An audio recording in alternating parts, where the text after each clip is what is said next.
Washington, D.C., also known as the capital of the United States, home of the most recognizable monuments in America, home to one of the most powerful people in the world. According to the Center for Disease Control and Prevention's National Center for Health Statistics, it is also home to a percentage of children ranging from 0 to 17 years of age who live in households with incomes barely above or somewhere below the federal poverty level, and this is on the higher side compared to other states. The number of children in neighborhoods with poorly kept or rundown housing is 7.1% higher than the nation's average.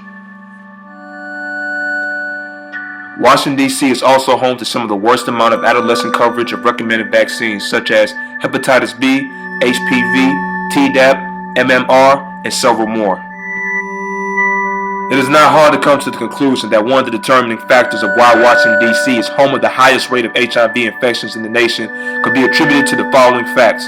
Over half the high school students have engaged in sexual intercourse, which is significantly higher than the nation's average, and that the percentage of adolescents that have had sexual intercourse before the age of 13 is almost 3 times greater than the nation's average. Washington, D.C. is also home to one of the highest rates of deaths in males and females due to heart disease. There is a higher than average incidence of diabetes, which also can attest to the above average incidence of chronic kidney disease. We are sure one of the contributing factors to these travesties is that there is an above average amount of youth and adolescents that have been reported to be either obese or overweight.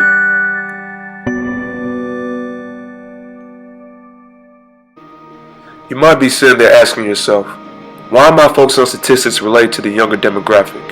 Why? Because the children are our future.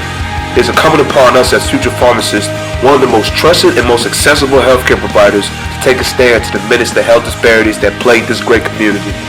This war on health disparities, we have decided to take a preemptive plan of action that follows along the lines of the old adage, an ounce of prevention is worth a pound of cure.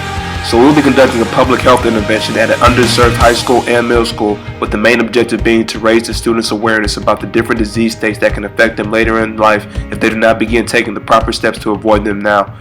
The disease states that will be brought to their attention will be diabetes, heart disease and hypertension, STDs, HIV and AIDS, chronic kidney disease, and the importance of getting vaccinated. The students will be receiving blood pressure, diabetes, and other non-invasive screenings. They will be actively engaged with the information being divulged through numerous interactive games that are incentivized with prizes for those who participate.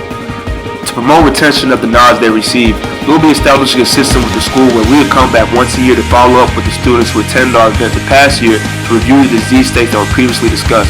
This event will run in a similar capacity compared to the initial health intervention. We'll be tailored to act more as a refresher and will include similar activities as well as an esteemed guest speaker that can deliver a poignant and an entertaining speech that will give the students a better and more relatable understanding of the importance of their overall health. The incoming class of students will be delivered information in the same manner as the students from the first health intervention so that they do not find themselves lost throughout the event. We find this to be a feasible endeavor because not only do we already have a working relationship with a couple of schools in the area, we also have conducted a similar event at a smaller high school where we're able to reach over 150 students. That event helped us realize that we would need some more help if we want to execute the initiative to the extent we envisioned. We did not need to look any further once we saw that Walmart and Sam's Club were offering $2,500 to execute a project that would aid an underserved community.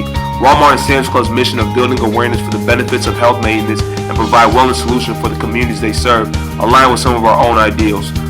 The allocated funds will be spent on an extensive amount of clinical supplies so that we can adequately screen and assess the hundreds of students we'll be encountering.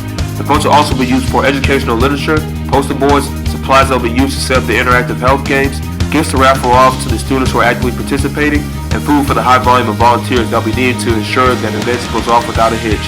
We also plan on working with the Center of Disease Control's Division of Adolescents and School Health, who are devoted to helping out national, regional, and local organizations build and strengthen their capacity to improve child and adolescent health.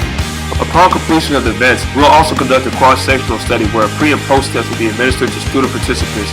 We will then administer the same test to a school where we did not hold the event in efforts to show that our public health intervention can have overwhelming effects on a student's health intelligence.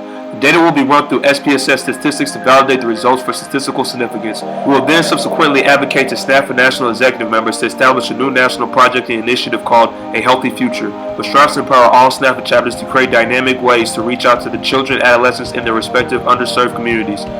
Expanding this idea to a national forefront has numerous profound short-term and long-term implications, such as decreasing the amount of money that is spent on healthcare related to chronic diseases, but most importantly, arming the youth with the knowledge needed to ascertain a better quality of life for a brighter future.